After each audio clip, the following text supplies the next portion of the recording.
Hai pemirsa TVRI Sport dimanapun Anda berada, bagaimana kabarnya hari ini? Semoga selalu dalam keadaan sehat dan pastinya semangat karena kembali hadir nih Suara Madinah dalam Bincang Olahraga. Selama kurang lebih 60 menit ke depan kita akan membahas terkait dengan tema yaitu peringatan 1 abad perguruan pencak silat PSHT. Nah mungkin beberapa dari masyarakat atau pemirsa TVRI Sport masih belum mengetahui PSHT itu apa sih dan sejarahnya sejak kapan mulai ada di Indonesia. Nah, PSHT itu merupakan pencak silat persaudaraan Setia Hati Ternate yang memang sudah berumur 103 tahun. Tentunya PSHT ini juga ikut melestarikan budaya bangsa Indonesia. Nah, kita akan ngobrol-ngobrol bersama dengan narasumber yang kali ini sudah dapat hadir ke studio Bincang Olahraga TVRI Sport, yaitu langsung saja kita berkenalan bersama dengan Ketua Umum PSHT, yaitu Dr. Muhammad Taufik SHMSC. Assalamualaikum Pak Taufik, bagaimana kabarnya hari ini? Terima kasih, salam sehat selalu Pak. Seluruh pemirsa, salam sehat untuk kita semua. Baik, dan selain ada Pak Taufik juga kita kehadiran yaitu Maijen Dr. Toto Imam Santoso SIP SOS MTR Han yang juga sudah dapat hadir selaku Waketum dari PSHT. Halo Pak Toto, salam sehat hari ini?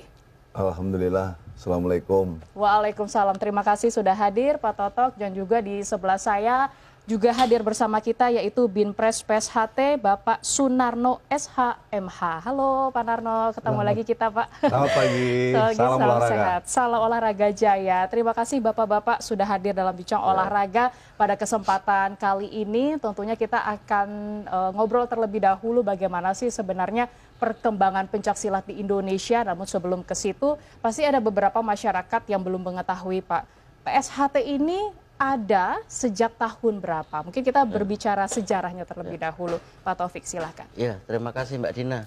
Jadi PSHT ini mulai dirintis tahun 1922, tepatnya tanggal 1 September.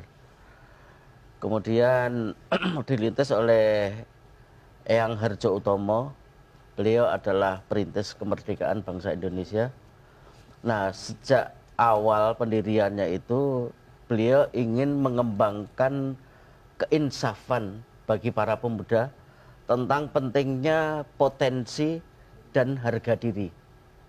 Dari potensi diri itu, beliau mengajarkan satu pencak silat, ini terutama untuk mengolah potensi fisik, potensi nalar, potensi persaudaraan, dan keyakinan.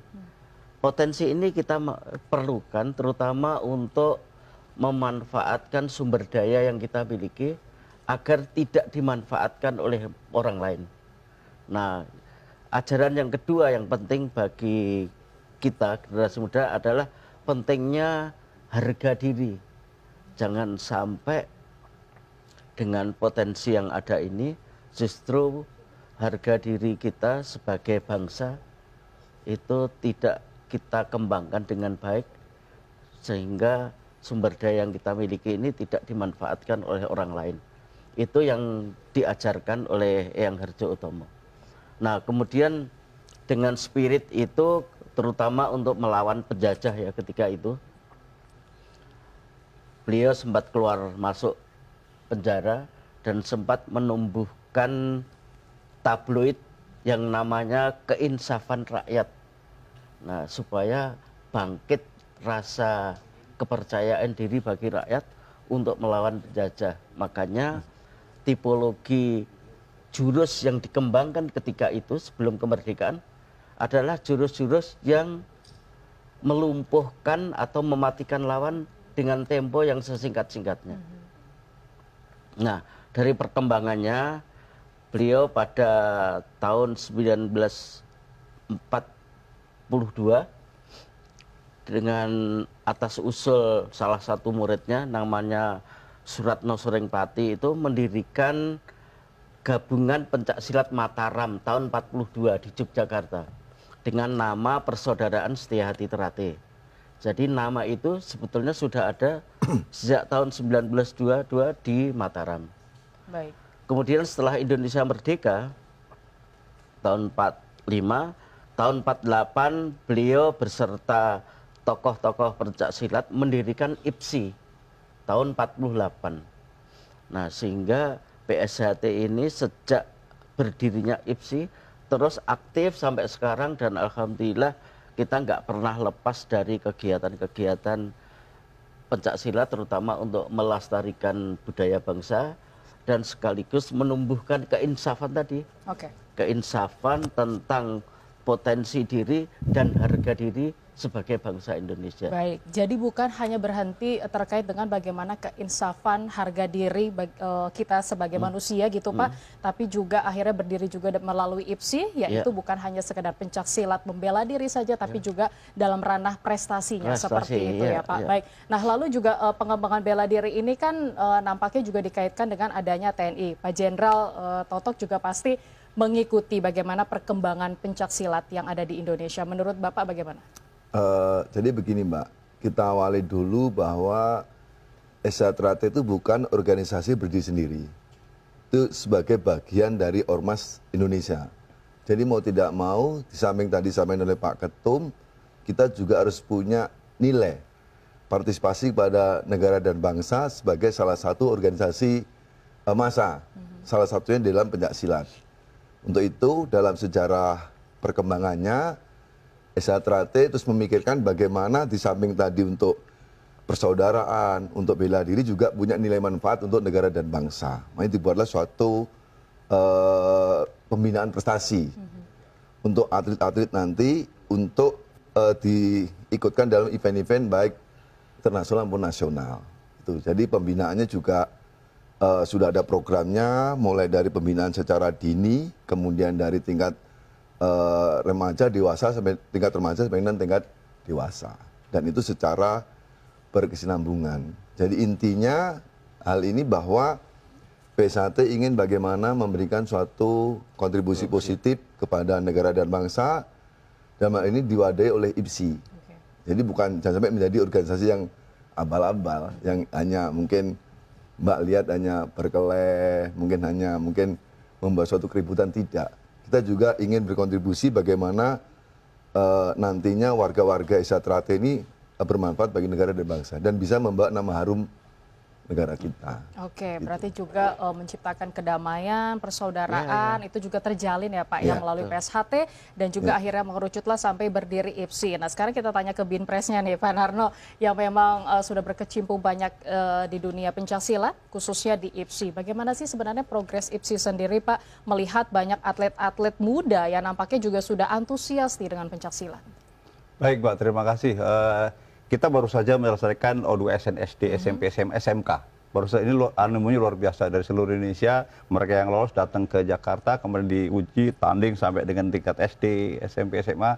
Baru saja selesai. Kemudian juga di beberapa waktu lalu ada Indonesia Open, itu pesertanya sampai 4.000 orang, itu luar biasa juga. Nah ke depan kita yang siapkan untuk persiapan kejuaraan junior. Jadi Sesepon nanti di Medan ini bulan Oktober itu ada kejuaraan junior. Setelah itu. Kemudian nanti disusul lagi di akhir tahun ini kita akan gelar kejuaraan dunia di Abu Dhabi. Ini progres di IPSI memang sudah berjalan terus. Kemudian juga memang pembinaan mulai dari tingkat Pak Toto sampaikan tadi usia dini, remaja itu sampai dewasa. Kita memang sudah on the track, hanya tinggal bagaimana peran pemerintah. Kita tidak bisa sendirian, IPSI tidak bisa berdiri sendiri, Kemenpora harus bantu kita, KOI harus bergandengan tangan bagaimana kita mendorong pencaksilat untuk ke prestasi yang paling tinggi. Belum lagi kemarin di Paris kita sudah diperkenalkan sebagai cabur baru. Ini luar biasa progresnya persilat juga. Kita sudah diperkenalkan cabur baru. Harapannya tahun 2008 Amerika sebagai tuan rumah, silat sudah bisa eksibisi. Ini target Pak Prabowo seperti itu. Mudah-mudahan ini bisa direalisasikan, betul kerjasama dengan pemerintah, kemudian juga stakeholder yang lain. Peran-peran negara-negara lain, negara pendiri, Malaysia, Singapura, Brunei, itu kan negara pendiri persilat. Ini juga harus bergandengan tangan untuk mensukseskan pencaksilat Road to Olimpik itu akhirnya. Baik, berarti untuk Road to Olimpik memang butuh perjuangan dan proses yang panjang sehingga kemarin pada saat di Olimpiade Paris itu baru pengenalan, mudah-mudahan nanti bisa bergabung gitu dalam eksibisi Olimpiade yang selanjutnya. Oke, nanti kita masih akan ngobrol Bapak-Bapak usai jeda, jadi jangan kemana-mana, tetaplah di Bincang Olahraga.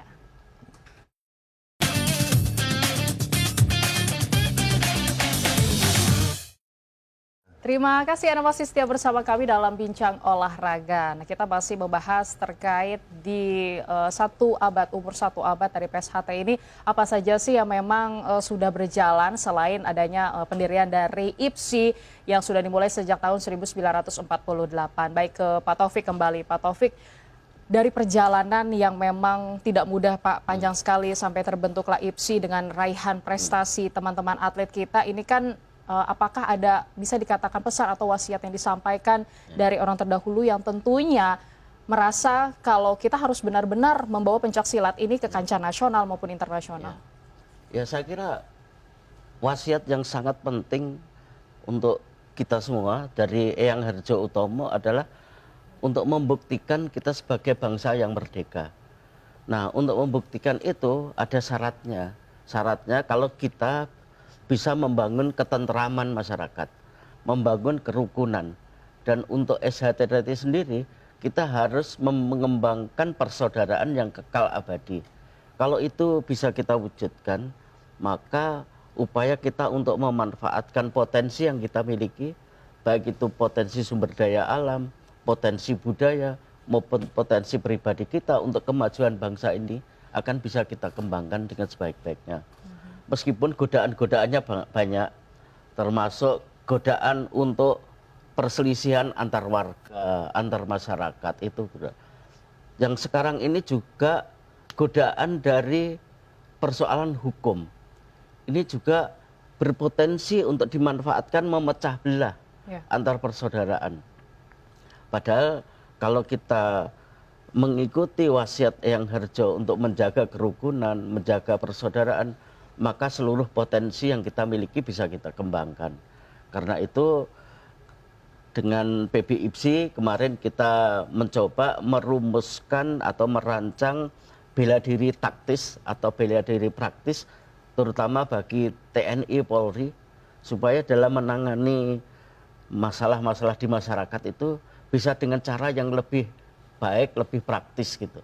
Nah, ini yang akan dikembangkan, makanya Mas Toto perannya ini sangat penting, terutama untuk mempromosikan pencaksilat bagi aparat TNI Polri dan masyarakat luas ini sangat penting gitu. Baik, berarti kita langsung ke Pak Jenderal Toto nih. Ini kan sangat relate sekali gitu ya Pak ya, bagaimana tadi menyampaikan kalau berbeda-beda pendapat mungkin boleh saja gitu ya, tapi perselisihan kan tidak boleh terus terjadi. Karena jangan sampai berantem lah, jangan buang-buang energi sehingga potensi yang kita miliki ini menjadi tidak produktif. Ya, makanya dikedepankanlah pencaksilat ini untuk menjalin persaudaraan. Nah, mungkin responnya dari Pak Toto bagaimana, karena tadi juga ada mungkin gerakan-gerakan taktis yang memang harus dikedepankan juga nih untuk TNI Polri. Dan selain itu Pak, memang kan ini menjadi aset untuk Indonesia ya, karena pencaksilat perkembangannya begitu luar biasa nih untuk nanti Olimpiade. Jadi begini Mbak, pencaksilat ini merupakan salah satu budaya kita. Dari sejak nenek moyang kita dulu, kemudian dicetuskan oleh Pak Harjo Utomo untuk khususnya SHTRT. Dan sudah berjalan 103 tahun ya Mbak sekarang. Ini kita perlu bersyukur dan berterima kasih lah kepada pendiri SHTRT dan nenek moyang kita yang dahulu. Dan kebetulan dalam perjalanannya pencaksilat ini beberapa kali kita mendapat nilai yang gemilang di kancah internasional maupun nasional. Artinya bahwa ini perlu dieksploitasi oleh pemerintah untuk dikembangkan ke negara-negara lain. Toh di dalam pencaksilat ini kita juga untuk SHTRT itu ajarannya beda dengan yang lain. Jadi saya sendiri kenapa dulu waktu itu masuk saya lulus tahun 85. Jadi pendekar. Dan itu pula yang mengawali saya masuk Akabri. Karena saya di SHTRT diajarkan di samping kita pencaksilat juga ilmu-ilmu keesaan, ilmu-ilmu ketuhanan. Bagaimana kita bisa menghargai orang, menghormati orang, kemudian istilahnya itu mikul dur mendem jeru, memahyu ning bawono dan sebagainya. Di situ jadi kita semakin yakin bahwa PSHT ini akan mampu menjadi salah satu andalan budaya kita yang bisa dikembangkan ke negara lain.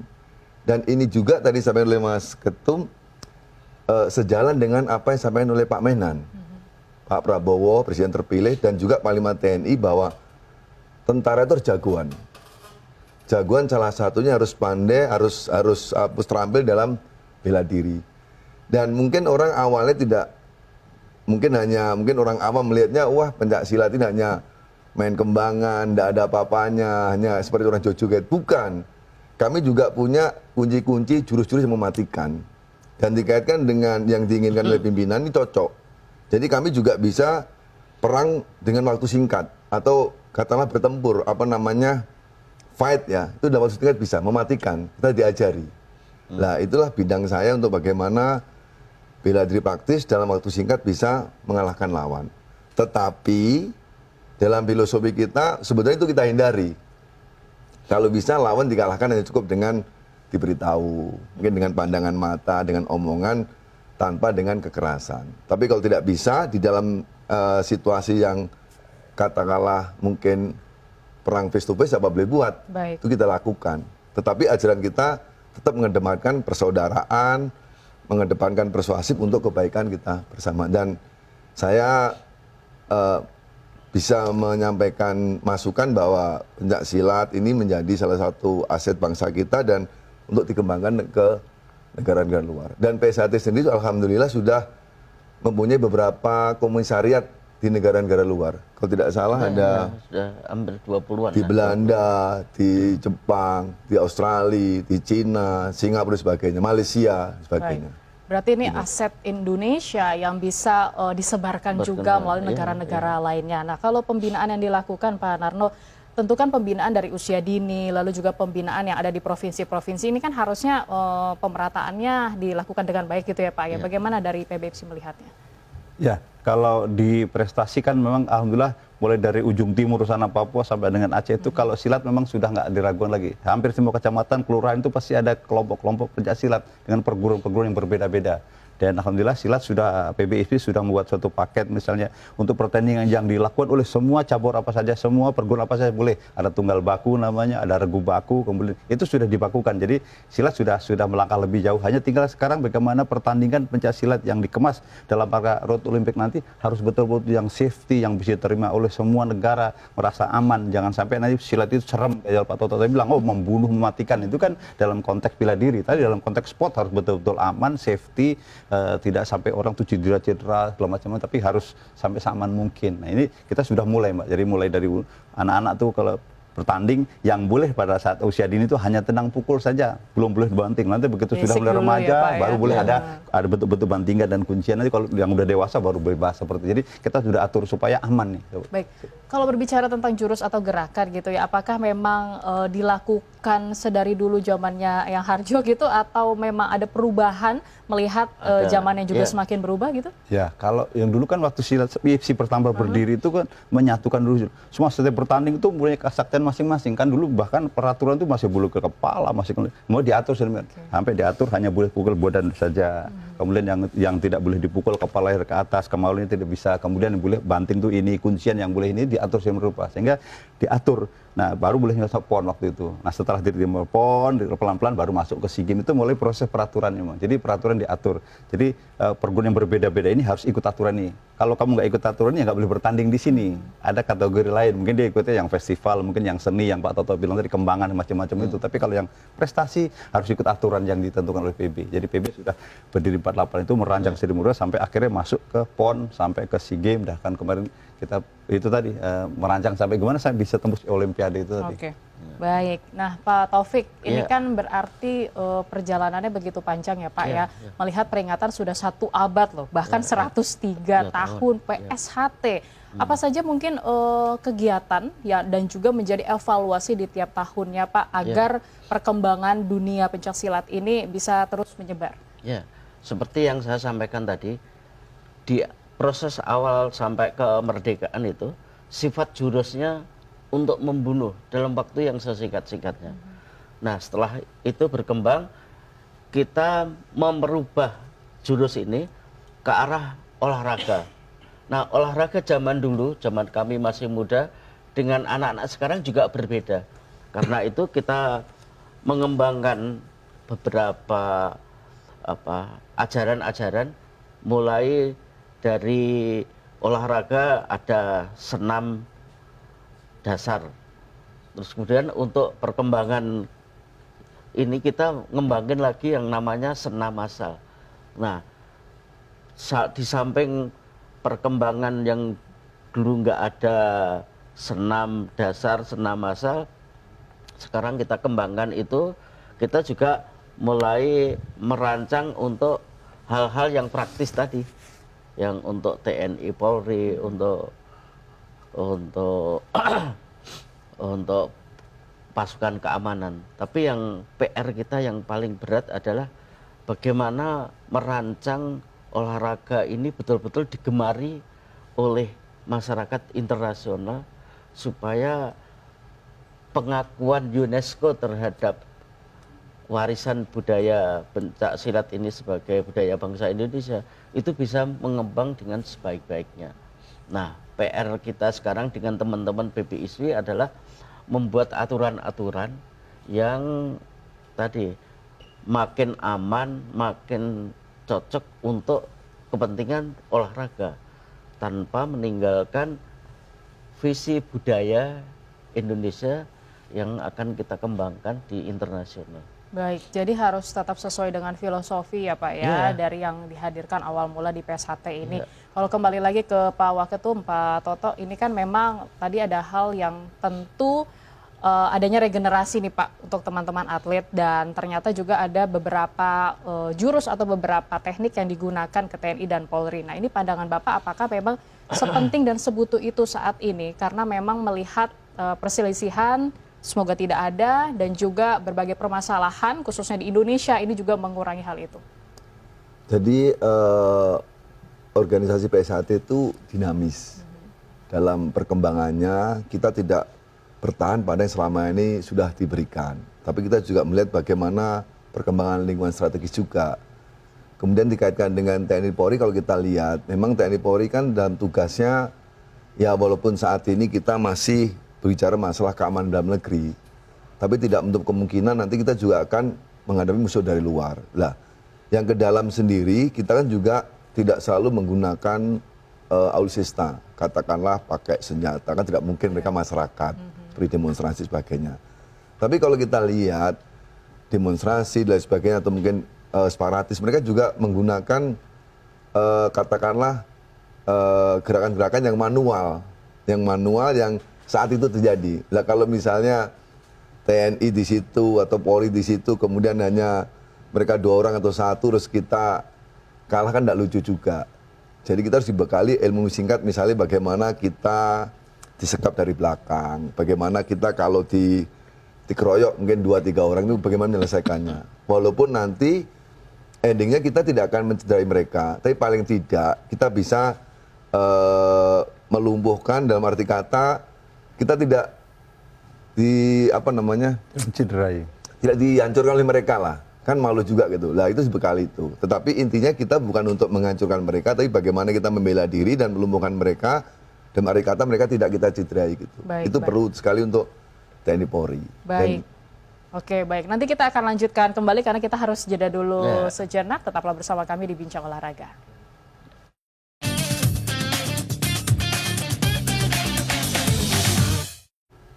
Peringatan 1 abad yaitu PSHT Perguruan Pencak Silat masih kita bahas dalam Bincang Olahraga di TVRI Sport kali ini, dan tadi kita sudah banyak membahas terkait bagaimana sih sebenarnya dari sejarah lalu juga perkembangan pencaksilat di Indonesia.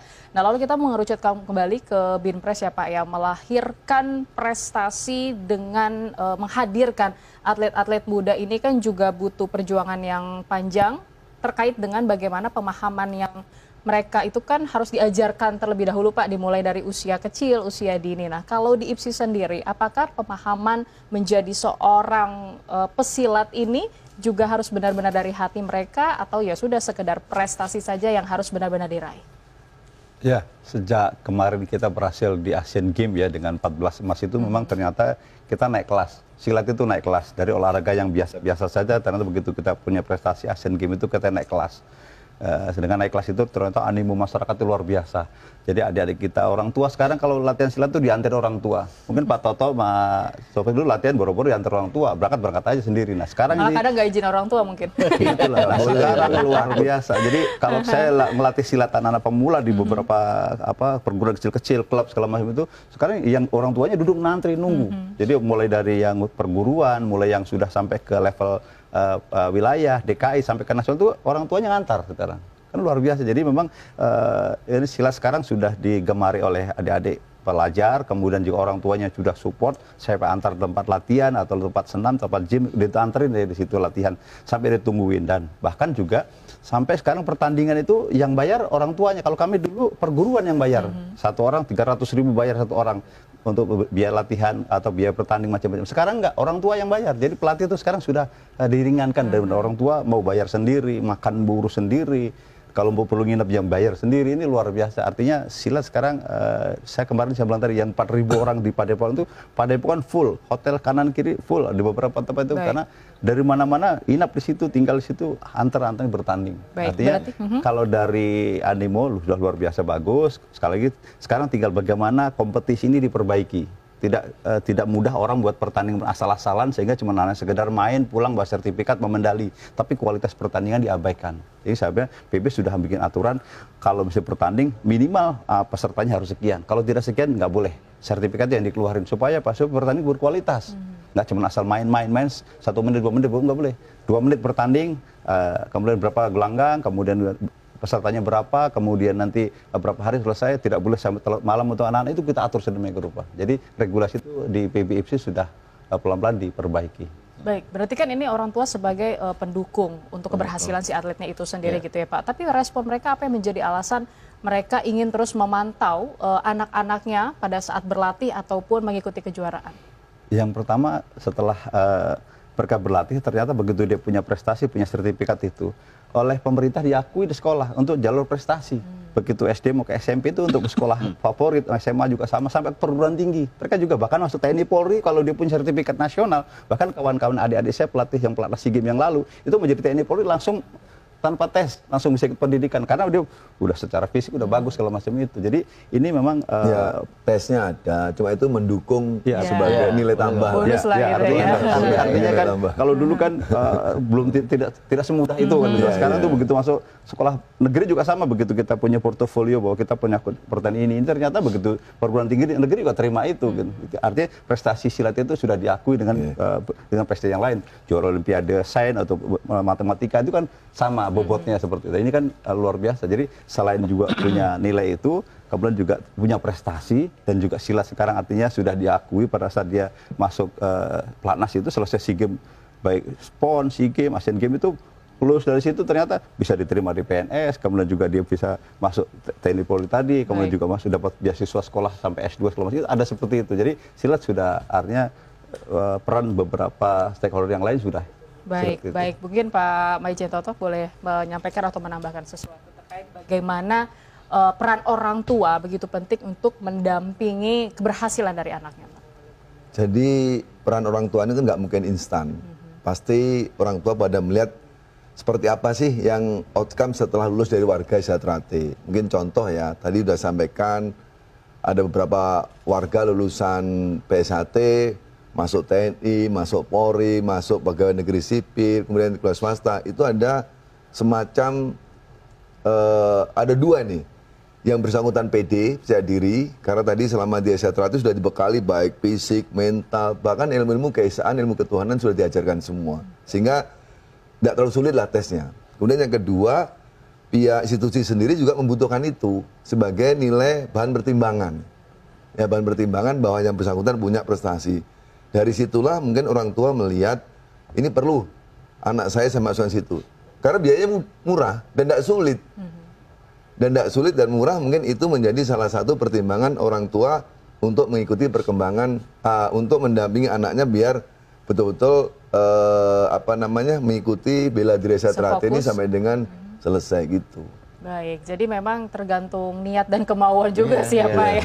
Jangan sampai gitu sesuai dengan pasar orang tua, anaknya tidak mau berkembang. Tapi semua itu kan harus dilihat dulu bagaimana sih progres dari pencaksilat, melihat prestasi yang tadi sudah disampaikan juga dari IPSI gitu ya, begitu banyak dan semakin baik kesininya. Nah berarti Pak Taufik, apa sih yang sebenarnya sejauh ini Pak dari progres prestasi ada, lalu juga dari nilai, apa namanya, nilai harga diri mereka ada. Nah apa yang menjadi tantangan besar PSHT Pak, melihat di tahun 103 tahun yang memang sudah sejauh ini 1 abad bahkan Iya, Pak iya. berkembang di Indonesia. Yang tantangan yang paling besar ke depan ini tadi upaya untuk menumbuhkan keinsafan diri tentang potensi diri, tentang harga diri. Nah, tentang potensi ini kan kenapa orang tua sekarang jadi ikut aktif? Ya kita harapkan melalui belajar pencak silat ini kekuatan fisiknya dia bagus, tambah bagus, kekuatan nalarnya bagus, kekuatan perasaan empatinya terhadap sesama bagus, mempunyai komunitas persaudaraan yang bagus dan ketuhanan. Baik. Nah, kalau ajaran itu nyampe dan dipromosikan oleh para orang tua, saya kira bangsa kita akan maju ke depan lebih pesat lagi. Baik. Terutama di dalam memanfaatkan potensi yang kita miliki. Nah, kesadaran pentingnya harga diri ini menjadi sangat penting. Makanya dengan keterlibatan orang tua, mudah-mudahan kesadaran untuk mendidik anaknya pada kekayaan budaya yang kita miliki ini akan menjadi sangat Baik. penting untuk ke depan. Baik, berhubung Pak Waketum gitu, Pak Toto juga mungkin ada kesibukan dan kegiatan lainnya gitu ya Pak ya, jadi tidak sampai di akhir acara kita. Apa yang menjadi target Pak Toto dan juga mungkin pesan kepada masyarakat untuk bisa terus mencintai pencaksilat di Indonesia Pak? Mbak, ini kita pernah, ini maaf ya, bukan saya, ini Pak Ketua IPSI kita, kemudian saat ini Pak Menhan, Bapak Prabowo, pernah menyampaikan di dalam pidatonya kemarin, 2 hari yang lalu, masalah orang cerdas itu bagus, tapi cerdas itu belum bagus kalau hati tidak bagus. Dan ini kebetulan sama dengan filosofi kita Esatrate. Esatrate itu ada 3 T. 1, tata hati. Jadi hati kita harus ditata betul, dibersihkan betul, diluruskan betul, ingat pada yang Maha Kuasa, ingat pada semua yang di samping kita, sesama manusia dan alam semesta. Harus betul-betul diperbaiki hati kita, moral mental kita. Kemudian yang kedua, tata pikir kita. Kita berpikir di Esatrate itu bukan untuk diri sendiri, tapi untuk orang lain. Artinya apa? Kalau orang lain itu bahagia, pasti kita bahagia. Tapi kalau kita bahagia, orang lain belum tentu bahagia. Dan juga sama, kalau kau merasa disakiti orang itu sakit, kamu jangan nyakiti dirimu sendiri. Itulah. Jadi pikiran kita harus ditata betul. Jangan sampai kita membuat orang lain itu katakanlah enggak nyaman dengan beberapa pemikiran-pemikiran kita. Dan kita harus selalu orientasi kepada kepentingan yang lebih besar. Itu Esatrate mengajar seperti itu. Yang ketiga, tata perilaku dan perbuatan kita. Jadi ingat bahwa kita ini sebagai bagian dari makhluk sosial. Artinya di samping kita itu banyak orang. Kalau kita nanti perilaku kita ini nyeleneh, nggak bagus, atau katakanlah itu bahasa Jawanya sakar PDW, orang lain terganggu. Dan jangan merasa benar, karena benar ada di atas. Kita selalu berpikir bagaimana kebenaran ini, kebenaran yang di atas juga kebenaran bagi seluruh masyarakat. Itu yang diajari oleh kita. Sehingga saya dari ketiga itu menghimbau kepada seluruh masyarakat Indonesia, marilah sama-sama kita menjaga hati kita, menjaga pikiran kita, dan menjaga perbuatan kita. Intinya bagaimana semua masyarakat bahagia dan diri kita bermanfaat untuk orang lain, negara, dan bangsa. Dan ini sudah diajarkan di PSHT dari awal. Baik, jadi memang bagaimana kita juga bisa menyebarkan kebaikan kepada orang lain, bukan hanya diri kita sendiri. Terima kasih Pak Totok, dan kita akan kembali usai jeda, jadi jangan kemana-mana. Tetaplah di Bincang Olahraga.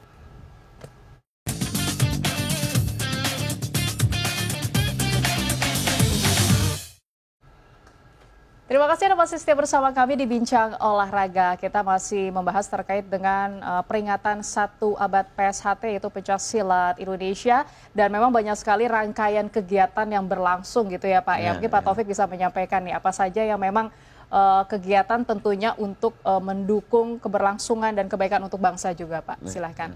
Ya, terima kasih. Jadi selama bulan Agustus ini kita punya rangkaian kegiatan, terutama di setiap cabang itu pasti melakukan kegiatan-kegiatan yang terkait dengan peringatan 17-an.